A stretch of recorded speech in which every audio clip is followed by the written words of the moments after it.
Bismillahirrahmanirrahim. Alhamdulillahi rabbil alamin.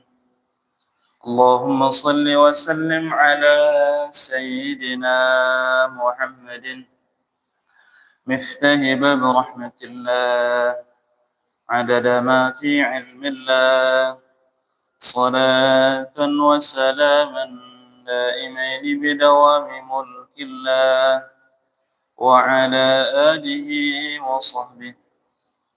اللهم صل على سيدنا محمد صلاة تفتح بها لنا فتوح العارفين وتفقهنا بها في الدين وعلى آله وصحبه.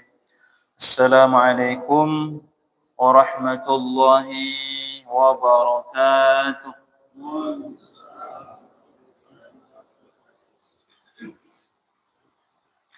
الحمد لله الذي أحيانا بعدما أماتنا وإليه النشور. أشهد أن لا إله إلا الله وحده لا شريك له نعم المولى ونعم النصير. وأشهد أن سيدنا محمدا عبده ورسوله البشير النذير والسراج المنير. Amma ba'd. Hadirin jamaah subuh, Bapak Ibu yang dimuliakan oleh Allah Subhanahu wa taala. Alhamdulillah, syukur kita kepada Allah Subhanahu wa taala sampai detik ini Allah masih sayang kepada kita sehingga kita diberi kesehatan, masih juga diberi kesempatan yaitu menjalankan perintah Allah, salat subuh secara berjamaah. Salat adalah perintah Allah, sedangkan berjamaah adalah sunnahnya Rasulullah SAW. Kemudian kita masih juga diberi taufik dan hidayah oleh Allah SWT untuk bisa hadir di majelis ilmu. Mudah-mudahan langkah kaki kita, pengorbanan waktu kita, Allah ganti menjadi keberkahan dalam kehidupan kita. Amin ya rabbal alamin. Kemudian salawat dan salam tak lupa kita haturkan ke junjungan alam Nabi besar Muhammad sallallahu alaihi wasallam. Allahumma salli ala sayyidina Muhammad wa alihi wa sahbihi wa sallim. Bapak Ibu yang dimuliakan oleh Allah Subhanahu wa taala, kita akan lanjut kembali kajian rutin kita berkaitan tentang akidah tauhid atau usuluddin, yang mana Rasulullah sallallahu alaihi wasallam pernah bersabda dalam satu mafhum hadisnya, afdhalus suwari fil Quran al-Fatihah. Rasul sallallahu alaihi wasallam pernah bersabda bahwa afdhalus suwar, sebaik-baiknya surat fil Quran, di dalam Al-Quran, adalah Al-Fatihah. Surat yang bernama Al-Fatihah. Atau kama qala Rasulullah sallallahu alaihi wasallam, atau sebagaimana yang Rasul pernah sabdakan. Bapak Ibu yang dimuliakan oleh Allah Subhanahu wa taala, kenapa Rasulullah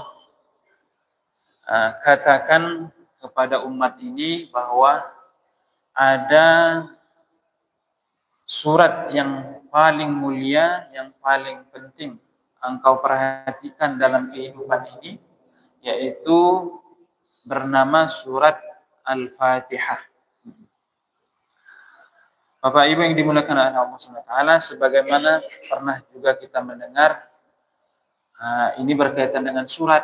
Ada juga Nabi itu pernah menceritakan kepada sahabat dan memberitahu ada ayat-ayat juga yang paling agung, yang paling mulia di antara ayat-ayat Al-Quran, yaitu Rasul juga pernah mengatakan ayatul kursi.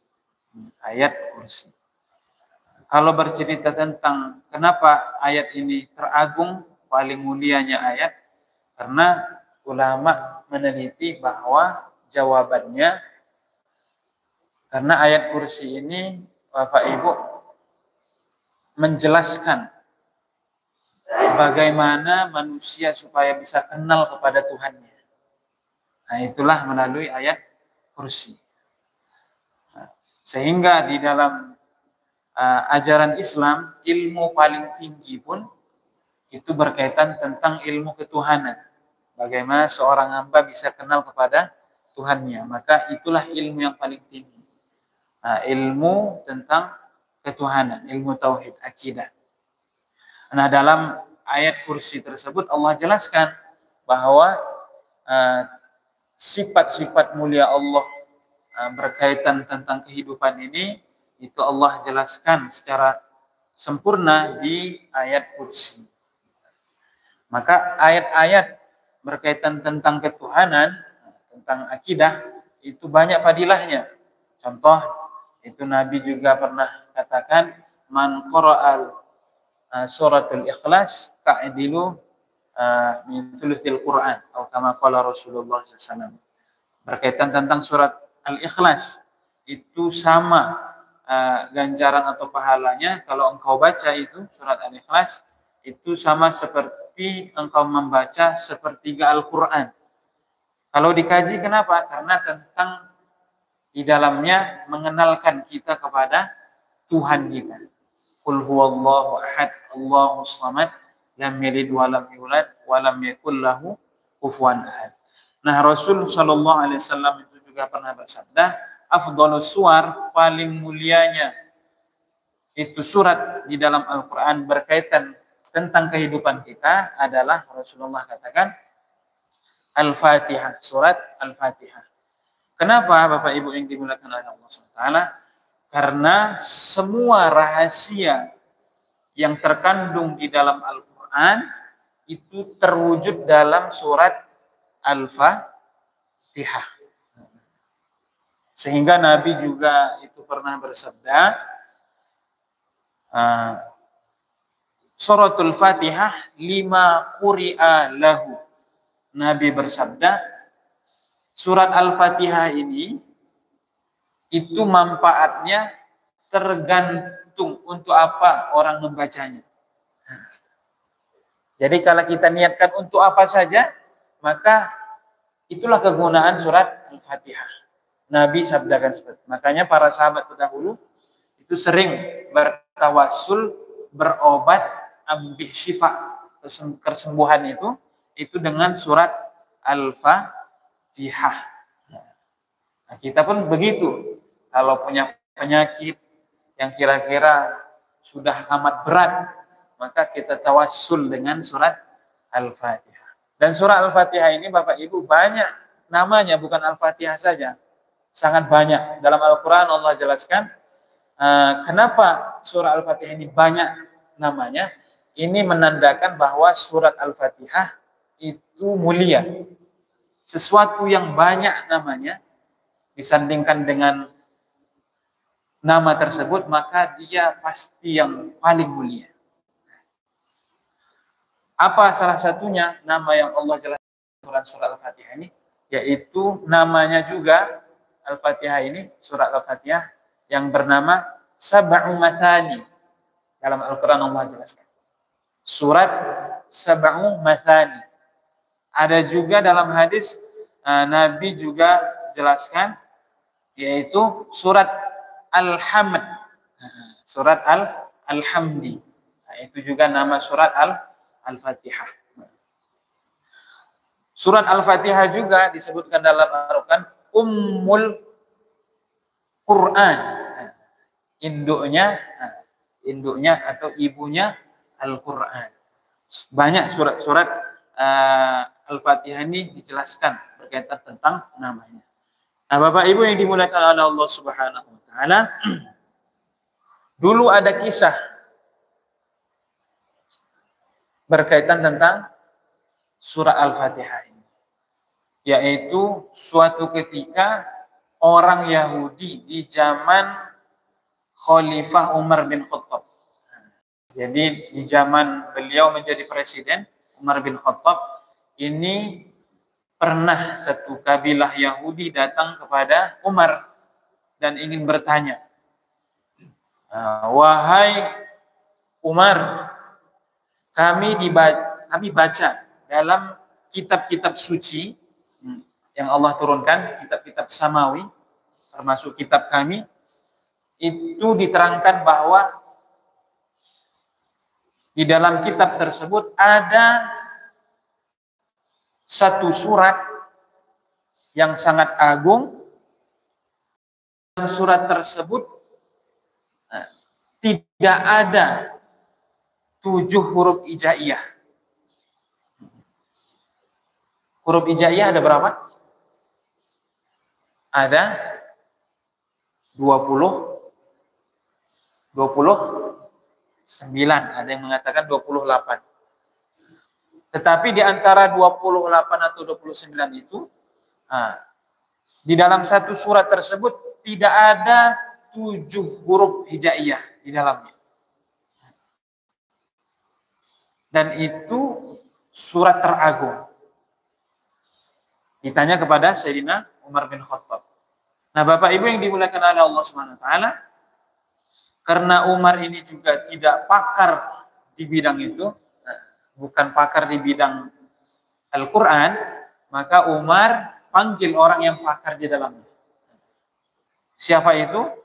Sahabat Rasulullah sallallahu alaihi wasallam yang bernama Ubay bin Ka'ab.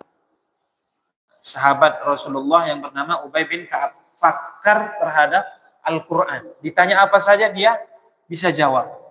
Kenapa beliau dijuluki pakar Al-Qur'an? Karena Nabi sallallahu alaihi wasallam waktu hidupnya itu pernah memanggil Ubay dan mengatakan kepada Ubay, wahai Ubay, tolong bacakan Al-Quran kepadaku surat Al-Bayyinah, karena Allah memerintahkan aku agar engkau membacanya kepadaku. Maka Ubay pun terheran dan bertanya kepada Rasulullah, ya Rasulullah, apakah Allah menyebutkan nama saya sehingga saya membaca Al-Quran untukmu? Kata Ubay, iya, Allah menyebutkan namamu. Nah, ini menandakan bahwa Ubay adalah di zaman itu pakar berkaitan tentang Al-Quran. Maka Ubay pun membaca surat Al-Bayyinah kepada Rasulullah yang dimulai dengan lam yakunil ladzina kafaru. Maka Umar panggil itu Ubay, wahai Ubay, apakah ada surat teragung yang di dalamnya tidak ada 7 huruf hijaiyah yang orang Yahudi ini katakan? Kalau engkau dapatkan, mereka akan masuk Islam.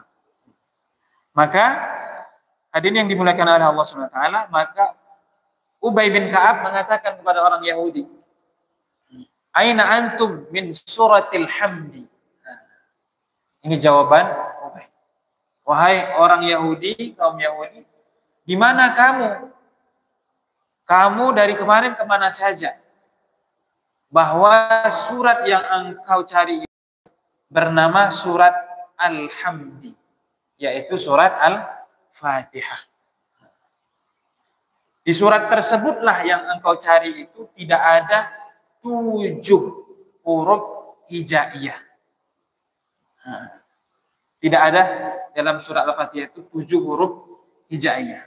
Huruf apa saja itu yang mereka baca dalam kitab-kitab samawi orang Yahudi? 7 huruf tersebut adalah yang pertama huruf ta. Tidak kita temukan huruf ta itu. Titik 3 yang berbentuk sampan. Huruf ta. Kemudian huruf apa lagi? Huruf jim. Nah, tidak ada dalam surat Al-Fatihah itu surat huruf apa? Jim, tidak ada. Kemudian huruf apa lagi? Huruf kha. Kha pun tidak kita temukan dalam surat Al-Fatihah, huruf kha. Kemudian huruf apa lagi? Huruf zai. huruf zai, za. Itu tidak juga kita dapatkan dalam surat Al-Fatihah. Kemudian huruf apa lagi? Huruf zo. Huruf apa? Zo. Enggak kita dapatkan itu. Kemudian yang terakhir huruf fa. Huruf fa. Dan penutupnya adalah huruf shin. Huruf shin. Shin sama huruf ta beda. Shin sama huruf ta beda. Kalau huruf ta, dia makhrajul hurufnya itu gigi paling atas kelinci. Lidah kita tempelkan ke atas sehingga tidak ada desisnya. Sa. Nggak boleh kita ucapkan sa itu dengan sa, itu salah. Maka Bapak Ibu kalau bisa belajar makharijul huruf, membaca Al-Qur'an, ilmu tahsin, supaya apa? Al-Fatihah kita dihitung benar dalam syariat. Sebab Al-Fatihah ini kalau nggak benar Bapak Ibu, nggak jadi sholat kita. Bukan nggak diterima, itu jauh. Diterima itu sangat jauh. Sah atau tidak sahnya dulu. Maka butuh kita guru untuk memperbaiki bacaan Al-Fatihah kita. Jangan kita tak mau, tak open, cuek bebeknya itu. Nggak boleh. Sebab kenapa? Itulah intinya sholat. Kalau kamu tak perhatikan, kamu tak dudukkan surat bacaan kamu itu, kamu sampai mati tak tahu itu bacaan kamu benar atau salah menurut pandangan Islam. Maka butuh namanya dengan guru. Kita duduk di hadapan guru.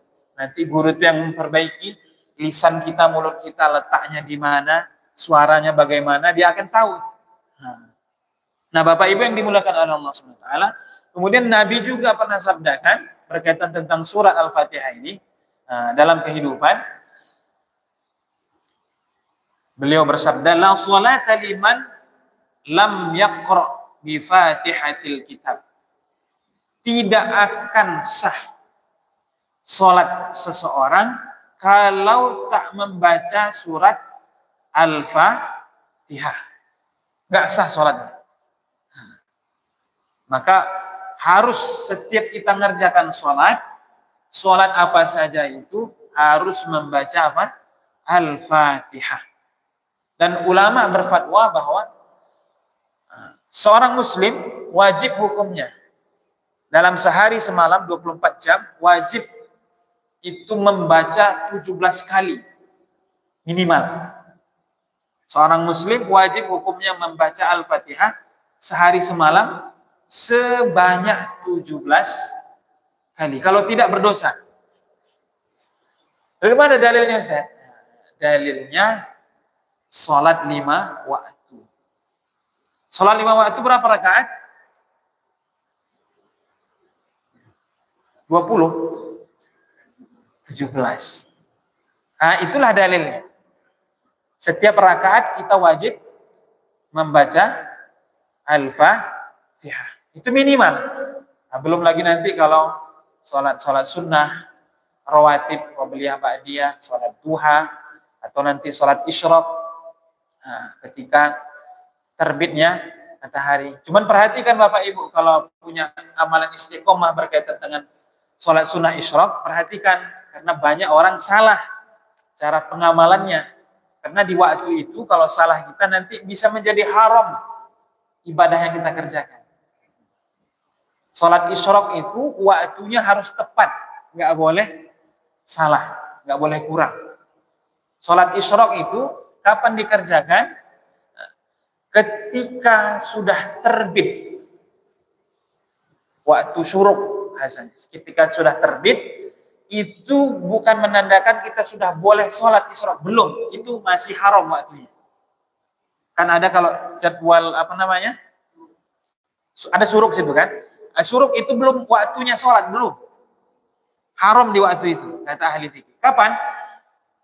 Kita lebihkan dia sekitar 18 menit dari waktu syuruk. Nah, itulah waktu kita boleh sholat sunnah setelah sholat subuh. 18 menit. Dari mana? Hukumnya kita dapatkan itu dari hukum fikih. Karena ada 4 derajat dia. Hukumnya tentang tingginya tombak.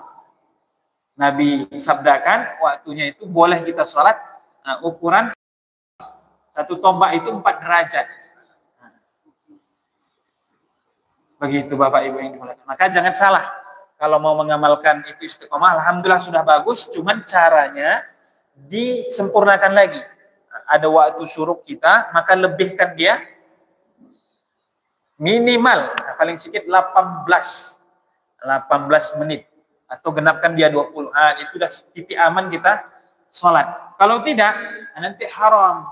Disitulah hukum fikih mengatakan sholat sunnah yang haram dikerjakan ba'da sholat subuh. Nah, Bapak Ibu yang dimuliakan oleh Allah Subhanahu wa taala, begitu. Berkaitan tentang apa? Surat Al-Fatihah. Dan surat Al-Fatihah ini Bapak Ibu, kalau kita kaji secara mendalam, disinilah konsep kehidupan sebenarnya untuk akidah kita. Apa itu? Allah mulai dalam Alhamdulillahi Rabbil Alamin. Nah, ini konsep kehidupan sebenarnya. Kalau untuk mendatangkan kehidupan kita bahagia, kita senang, mau jiwanya tenang, batinnya tentram, konsepnya di sini dalam surat Al-Fatihah. Jadikan kehidupan kamu itu, kata para ulama, Alhamdulillahi Rabbil Alamin. Apa maknanya? Jadikan kehidupan kamu menjadi Alhamdulillahi Rabbil Alamin. Apa saja yang kita dapatkan dalam kehidupan ini, jadikan syukur kepada Allah. Mau enak tak enak. Mau kita dapatkan yang tak enak dalam kehidupan, jadikan dia menjadi Alhamdulillahi Rabbil Alamin. Nah, itu kunci kehidupan. Nah, insya Allah Bapak Ibu menjalani kehidupan, insya Allah akan senang terus. Dapat musibah, ya senang. Dapat nikmat, ya juga senang. Dapat harta, ya senang. Hilangnya harta, senang juga. Kadang mikir-mikir juga ya. Kayaknya salah konsepnya itu. Tidak Bapak Ibu, tetap benar. Tetap benar. Sebab kenapa konsep kita salah? Karena kita menganggap harta itu punya kita. Harta itu punya apa? Kita. Ketika kita sudah hati ini sangat terikat dengan harta tersebut, terikatan yang sangat erat, maka ketika dilepaskan, dia merasa kehilangan. Karena dia merasa apa? Memiliki. Padahal kalau dalam ilmu tasawufnya Bapak Ibu, harta yang kita dapatkan, kita cari ini kan milik apa? Allah, titipan. Kira-kira titipan punya kita atau punya orang? Bukan punya kita Bapak Ibu. Mobil yang ada di garasi kita, rumah yang kita tempati, uang yang ada di saldo kita, gitu kan? Istri yang bersama kita, anak yang menemani kita. Itu kan kalau bahasa syariatnya, semua itu adalah titipan atau milik kita? Karena kita konsepnya menilai itu salah, itu milik saya, Ustaz. Ya, saya yang hasil kerja keras itu. Sehingga saya dapat harta, dapat rumah, dapat tanah, dapat ruko, dapat mobil. Ketika itu ludas hilang. Itulah yang membuat kita apa? Stres. Uangnya hilang, mobilnya, rumahnya terbakar. Sebab dia punya konsep bahwa segala sesuatu yang dia usahakan, dia dapat, itu milik dia. Padahal itu titipan.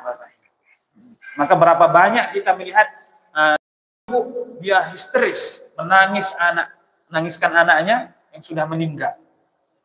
Banyak kita dapatkan dalam kehidupan, sampai stres dia. Kok anakku meninggal masih kecil-kecil.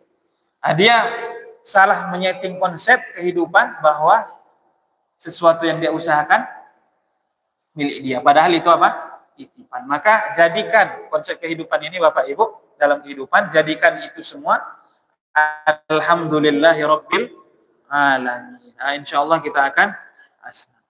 Nah, Bapak Ibu yang dimuliakan Allah Subhanahu wa taala, Al-Fatihah ini juga yang Nabi sabdakan tadi, 5 quri'a lahu. Dia tergantung apa yang kita niatkan. Makanya ketika kita setelah baca Al-Fatihah di dalam sholat, itu ulama menganjurkan, sunnah hukumnya setelah kita membaca Al-Fatihah, ghairil maghdubi alaihim waladdallin, amin, setelah amin, maka rakaat pertama setelah amin, maka sangat dianjurkan, disunnahkan kita membaca doa di situ. Dan doa tersebut diajarkan para alim ulama. Apa doanya? Rabbi auzi'ni an ashkura ni'mataka allati an'amta alayya wa an alwalidati, dan seterusnya. Kemudian rakaat yang kedua setelah kita membaca apa? Al-Fatihah waladdallin amin, maka berdoa juga di tempat itu, sebab itu tempat paling mantapnya tempat untuk kita berdoa. Setelah amin tadi rakaat kedua, apa itu doanya? Doanya di dalam Al-Qur'an Allah jelaskan juga. Rabbana ighfir lana wa li ikhwanina alladziina sabaquna bil iman. Itu doanya sampai akhir ayat tersebut. Nah, doa-doa inilah yang harus kita pelajari, kita cermati apa itu maknanya, kandungannya. Sehingga ulama dan syariat menganjurkan, disunnahkan membaca doa itu. Karena doa itu panjang Bapak Ibu, susah ngapal kan. Apalagi udah umur sepuh seperti kita ini, udah punya anak, punya cucu, susah ngapal panjang-panjang doanya, ribet. Apalagi yang banyak utangnya, nggak sempat ngapal itu. Kepir utang terus. Minimal Bapak Ibu hafal doa yang singkat, kata ulama dalam bab fikih itu diajarkan. Insya Allah diajarkan mungkin di sini. Belum ya. Ada doa singkat. Kalau nggak hafal doa yang kami katakan tadi dalam Al-Quran. Apa doa singkatnya? Rabbighfirli hidayya warhamhuma kama rabbayani shaghira. Itu setiap kita membaca Al-Fatihah dalam sholat. Itu minimal, hadirkan doa itu. Hadirkan doa, itu insya Allah kita sudah hafal tuh ya. Rabbighfirli wali walidayya warhamhuma kama rabbayani shaghira. Doa panjangnya tadi. Rabbi auzi'ni an ashkura ni'mataka allati an'amta alayya. Terus sampai akhir ayat. Yang keduanya, Rabbana ighfir lana wa li ikhwanina alladziina sabaquna bil iman. Yang doa yang kedua ini bagus sekali untuk hati kita. Apa itu? Obat hati sebenarnya, supaya tak rusak hati kita sama orang. Karena dijelaskan di situ wala taj'al ghillan lil ladzina amanu. Dan jangan jadikan hati kami ini punya rasa sifat dengki kepada orang. Nggak boleh.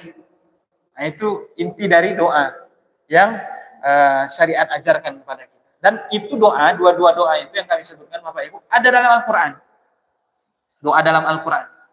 Maka kalau bisa diamalkan. Kalau nggak bisa panjang tadi, susah ngapalnya Bapak Ibu, maka doa yang singkat tadi.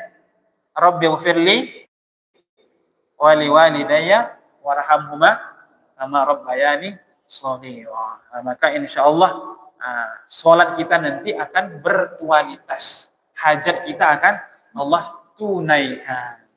Cukup sekian Bapak Ibu yang dimuliakan oleh Allah. Mudah-mudahan kajian kita ini diterima oleh Allah SWT. Kemudian mudah-mudahan juga anak keturunan kita Allah jadikan menjadi anak yang soleh, solihah. Amin ya rabbal alamin. Subhanallah bihamdihi. Subhanakallah hamdika. Asyhadu an la ilaha illa anta. Astaghfiruka wa atubu ilaik. Assalamualaikum warahmatullahi wabarakatuh.